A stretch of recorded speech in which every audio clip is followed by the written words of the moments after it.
Bonjour et bienvenue dans ce podcast consacré au résumé officiel de l'émission Canal Presse du dimanche 30 avril 2023 par News Actualité Afrique. Les discours de haine dans les médias et la violence dans les stades. Le débat dominical sur Canal 2 International, Canal Presse, du 30 avril 2023 a abordé deux sujets importants, les discours de haine dans les médias et la violence dans les stades. Le premier sujet a été inspiré par un communiqué de la Commission des droits de l'homme qui met en garde contre les dérives langagières dans l'espace public, en particulier dans les médias, car cela porte atteinte au vivre ensemble au Cameroun. Le deuxième sujet a été soulevé par la rare montée de violence lors des matchs de football, avec des agressions sur les arbitres et des coups entre joueurs. Les discours de haine dans les médias. Le débat a commencé par une discussion sur les discours de haine dans les médias et leur impact sur la société. Les participants ont souligné que les médias ont un rôle crucial à jouer dans la promotion de la cohésion sociale et la lutte contre les discours de haine. Les intervenants ont également mis en exergue le rôle des pouvoirs politiques, des pouvoirs publics, des politiques et de la société civile dans la lutte contre les dérives langagières dans les médias. Voici les principales mesures suggérées pour combattre les discours de haine dans les médias. Mettre en place un code de déontologie pour les médias qui interdit la promotion des discours de haine. Renforcer la formation des journalistes sur l'éthique et la déontologie. Mettre en place des organes de régulation indépendants pour surveiller les médias et sanctionner les contrevenants. Impliquer les communautés dans la lutte contre les discours de haine en les incitant à dénoncer les cas de discours de haine dans les médias. La violence dans les stades. Le deuxième sujet abordé était la violence dans les stades. Les participants ont souligné que le sport est censé unir et pacifier les peuples et les nations, mais que les matchs de football sont de plus en plus associés à des actes de violence. Les agressions sur les arbitres et les coups entre joueurs ont été décrits comme des phénomènes inquiétants qui nécessitent des solutions urgentes. Si vous êtes nouveau sur notre chaîne News Actualité Afrique, n'oubliez pas de vous abonner si ce n'est pas encore fait, de commenter, d'aimer, et surtout de cliquer sur la cloche de notification pour ne pas manquer nos prochaines vidéos ou podcasts. Les intervenants ont proposé plusieurs mesures pour ramener la sérénité sur le terrain et revenir au fair-play. Sensibiliser les joueurs, les entraîneurs et les supporters sur l'importance du fair-play et de la non-violence. Renforcer la sécurité dans les stades pour prévenir les actes de violence. Mettre en place des sanctions lourdes pour les joueurs et les clubs impliqués dans des actes de violence. Impliquer les supporters dans la lutte contre la violence en les incitant à dénoncer les cas de violence dans les stades. En somme, les discours de haine dans les médias et la violence dans les stades sont deux phénomènes qui ont des conséquences négatives sur la société. Il est essentiel de lutter contre ces dérives pour promouvoir la cohésion sociale et préserver les valeurs de fair-play dans le sport. La cohabitation pacifique au Cameroun, perspective. Le Cameroun est un pays caractérisé par une grande diversité culturelle et linguistique, avec plus de 250 groupes ethniques différents et deux langues officielles, l'anglais et le français. Dans cette diversité, la cohabitation pacifique est un élément important pour le maintien de la stabilité du pays. Dans cette perspective, le gouvernement a récemment annoncé le retour de l'ambassadeur cette semaine, signe d'une volonté de poursuivre la cohabitation pacifique entre les différentes parties prenantes. La visite du président centrafricain et les relations diplomatiques. La visite du président centrafricain au Cameroun, officiellement présentée comme une visite d'amitié, n'a pas de lien avec l'incident mineur avec le Tchad. Le président camerounais, en tant que patriarche de la région, n'a pas besoin d'un intermédiaire pour régler des problèmes avec ses pairs de la région. Les relations diplomatiques entre les États sont complexes, et le rappel de l'ambassadeur d'un pays est un signe de tension importante. Dans ce contexte, le respect pour les autres doit être une valeur fondamentale pour favoriser un dialogue constructif. Les stades homologués pour la prochaine journée des éliminatoires de la CAN 2023. La Confédération africaine de football a publié la liste des stades homologués pour la prochaine journée des éliminatoires de la CAN 2023. Le Cameroun est passé de 4 enceintes sportives homologuées en janvier dernier à seulement 3 actuellement, les stades de la réunification, Japoma et Rumdeadjia. Cette réduction drastique du nombre de stades homologués soulève des questions sur la capacité du pays à organiser la compétition dans de bonnes conditions. En somme, la cohabitation pacifique est un enjeu majeur pour le Cameroun, qui doit être abordé avec respect et dialogue. La visite du président centrafricain au Cameroun n'a pas de lien avec l'incident avec le Tchad, et le rappel de l'ambassadeur est un signe de tension diplomatique importante. Enfin, la réduction du nombre de stades homologués pour la prochaine journée des éliminatoires de la CAN 2023 soulève des questions sur la capacité du pays à organiser la compétition dans de bonnes conditions. Trouver des solutions pour la rentabilisation et la maintenance permanente des stades africains. La compétition s'est jouée, mais il manque très peu de choses pour que le stade soit prêt. Il est donc nécessaire de trouver des solutions pour la rentabilisation et la maintenance permanente des stades en Afrique. Pour éviter le syndrome gabonais des stades post-CAN. La création de l'ONUS vise à éviter le syndrome gabonais des stades post-CAN qui n'ont pas été utilisés. Il est donc important de penser à la rentabilité et à la maintenance permanente des stades africains. Les réserves émises par la CAF sont-elles arbitraires? La CAF n'a pas émis les réserves pour lesquelles les stades qui étaient bons il y a 6 mois ne le sont plus parce qu'il n'y a pas eu d'évolution. A priori, cela semble arbitraire. Les réserves doivent être précises, et il est important de connaître les changements qui sont intervenus au stade de Limbé ou au stade de Bafoussam, reconnus il y a quelques mois par la FIFA comme des stades capables d'abriter des matchs de la FIFA. La CAF doit donc adresser des réserves précises. Un problème de maintenance et d'exploitation effective. Il est vrai qu'il y a un problème de maintenance et d'exploitation effective des stades. La fréquence à laquelle l'Afrique fait jouer 3 matchs en une semaine sur un même stade n'est pas la norme. Il y a une surutilisation de certaines installations.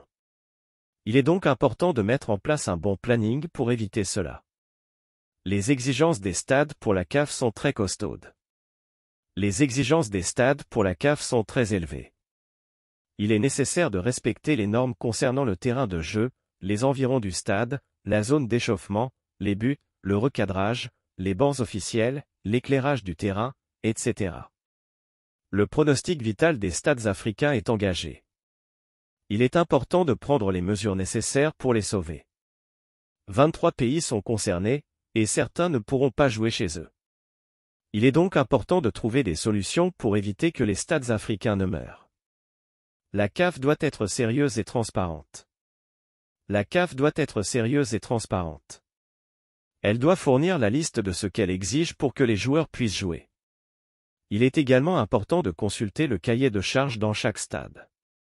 La CAF doit être sérieuse dans ses exigences, mais elle doit également être transparente dans son budget. Il est important de savoir que pour jouer un match, il faut un éclairage qui coûte 4 millions de francs CFA. Le ministère doit assurer la maintenance, mais cela n'est pas toujours le cas. Les efforts que le gouvernement camerounais a faits ne suffisent pas. Il est donc important de trouver des solutions pour sauver les stades africains. Lutter contre le discours haineux, une responsabilité partagée.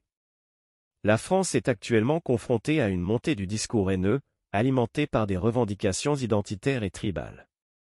Malheureusement, il semble que les choses n'aient pas évolué, et que plutôt que de chercher des solutions positives, chacun défend ses intérêts particuliers.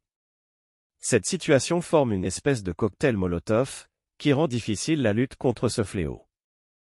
L'État et la crise foncière.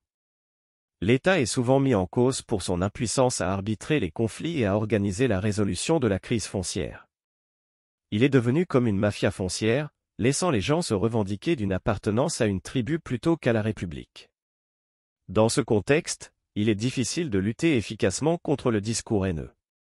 Les médias ont également une part de responsabilité dans la propagation du discours haineux. Ils affirment souvent une appartenance d'un individu à une tribu plutôt qu'à une autre, contribuant ainsi à diviser la population.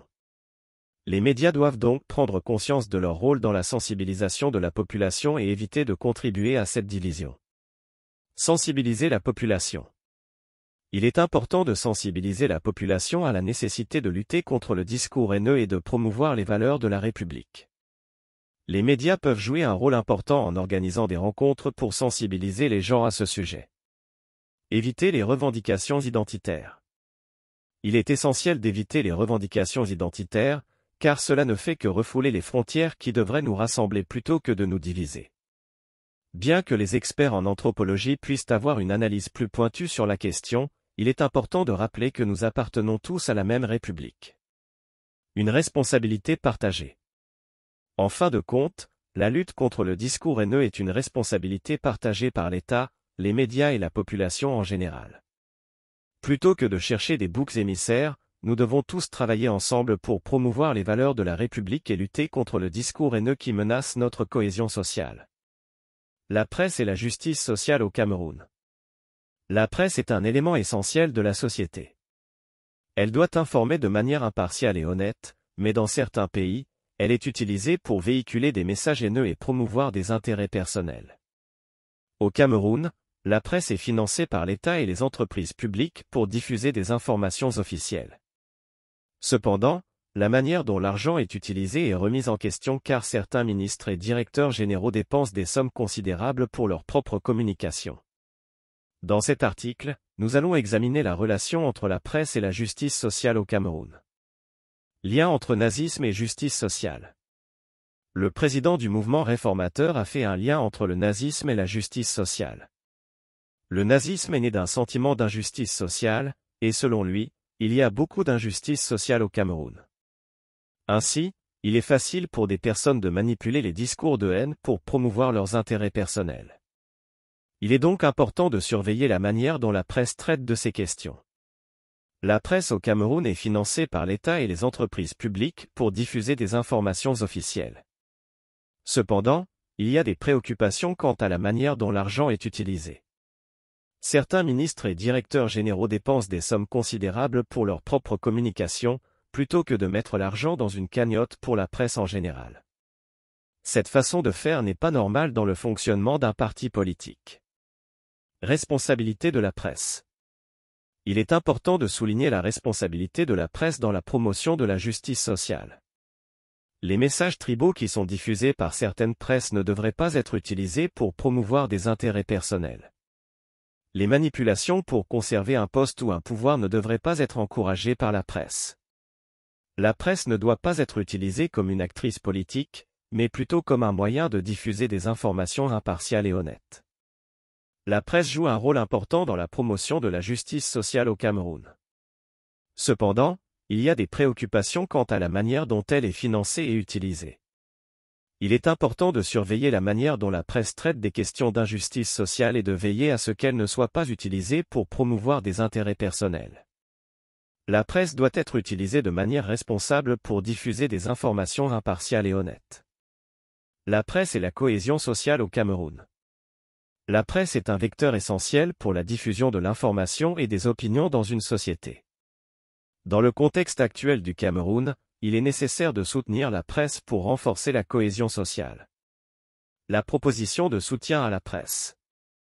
Il est proposé que les organes de presse et la société civile s'organisent pour créer un comité ou un fonds visant à aider la presse à soutenir la presse.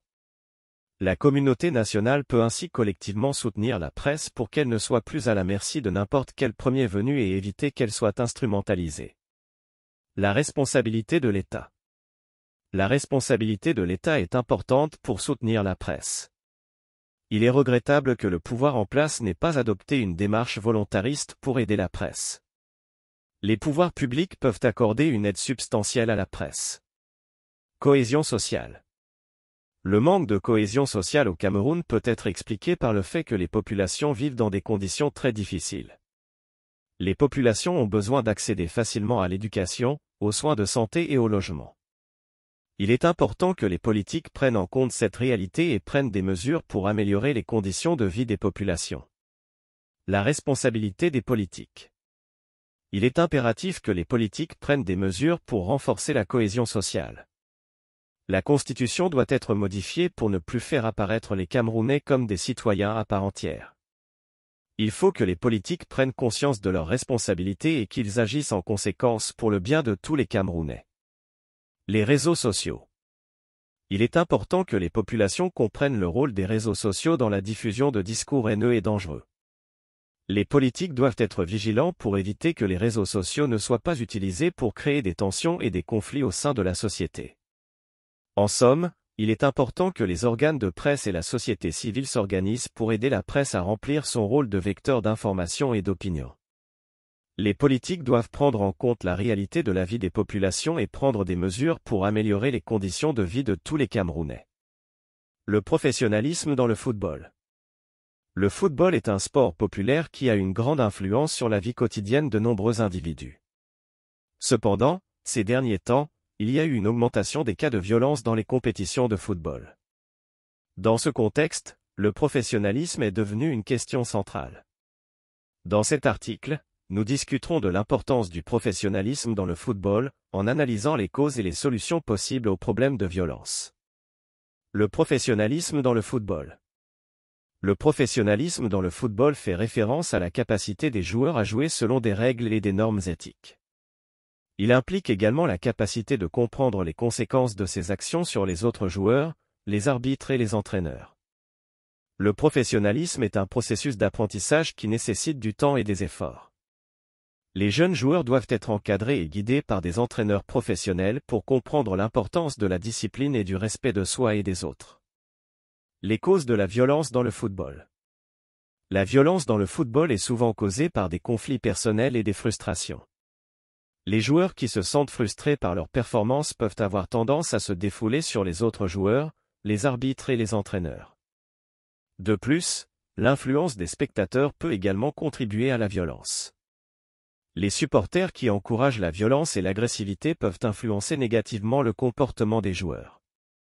Les solutions possibles aux problèmes de violence. Il existe plusieurs solutions possibles aux problèmes de violence dans le football. Tout d'abord, les entraîneurs doivent jouer un rôle important dans la formation des joueurs en matière de professionnalisme. Les entraîneurs doivent transmettre les valeurs de fair play, de respect et de discipline. En outre, les instances dirigeantes du football doivent également prendre des mesures pour prévenir et punir la violence. Les joueurs qui ont des comportements violents doivent être punis et les supporters qui encouragent la violence doivent être exclus des stades. Enfin, les médias ont également un rôle important à jouer en mettant en avant les aspects positifs du football et en promouvant le professionnalisme. Le professionnalisme est un élément clé du football. Les joueurs doivent être formés pour comprendre l'importance de la discipline et du respect de soi et des autres. Les instances dirigeantes du football doivent également prendre des mesures pour prévenir et punir la violence. Enfin, les médias ont également un rôle important à jouer en promouvant le professionnalisme. En travaillant ensemble, nous pouvons faire en sorte que le football soit un sport sûr et respectueux pour tous.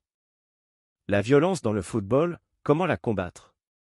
Le football est l'un des sports les plus populaires au monde, mais malheureusement, il est également associé à la violence dans et autour des stades.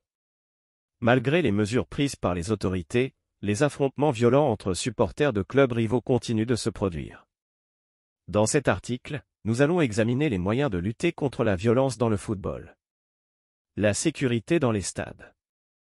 La sécurité dans les stades est une préoccupation majeure pour les autorités, mais cela ne suffit pas à empêcher les affrontements entre supporters. Les grands clubs comme le PSG et Marseille ont des minorités très violentes au sein de leurs supporters, mais ces violences diminuent de plus en plus autour des stades. Cela s'explique en grande partie par la professionnalisation du football, qui a conduit à une augmentation des coûts des billets et des amendes plus lourdes pour les supporters violents. Cependant, la responsabilité de la sécurité dans les stades ne doit pas être seulement confiée aux autorités administratives. Les clubs ont également un rôle important à jouer dans la mise en place de mesures de sécurité efficaces. Chaque club doit avoir son propre dispositif de sécurité pour éviter les violences lors des matchs. Les sanctions exemplaires. Les sanctions exemplaires sont un moyen efficace de dissuasion contre les violences dans le football. Les autorités doivent frapper fort contre les supporters violents pour faire comprendre que de telles actions ne seront pas tolérées. Les Anglais et les Européens ont réussi à vaincre l'organisme en Angleterre grâce à l'application de sanctions exemplaires. Il est donc essentiel que les autorités imposent des sanctions exemplaires pour décourager les comportements violents dans les stades. La bonne organisation. En plus de la fermeté, la bonne organisation est également importante pour combattre la violence dans le football. Les clubs doivent compléter les efforts des autorités administratives en mettant en place des dispositifs permanents de sécurité. Cela permettra de renforcer la sécurité dans les stades et de dissuader les supporters violents de commettre des actes de violence. En résumé, la violence dans le football est un problème qui persiste malgré les mesures prises par les autorités. Cependant, la professionnalisation du football a conduit à une diminution des actes de violence dans et autour des stades. Pour lutter efficacement contre la violence dans le football, il est essentiel de renforcer la sécurité dans les stades, d'imposer des sanctions exemplaires et de mettre en place une bonne organisation. Nous arrivons à la fin de ce podcast, nous vous remercions pour votre temps et encore une fois, si vous êtes nouveau sur notre chaîne News Actualité Afrique consacrée à l'actualité africaine, n'oubliez pas de vous abonner si ce n'est pas encore fait, de commenter, n'oubliez pas d'aimer, et surtout de cliquer sur la cloche de notification pour ne pas manquer nos prochaines vidéos.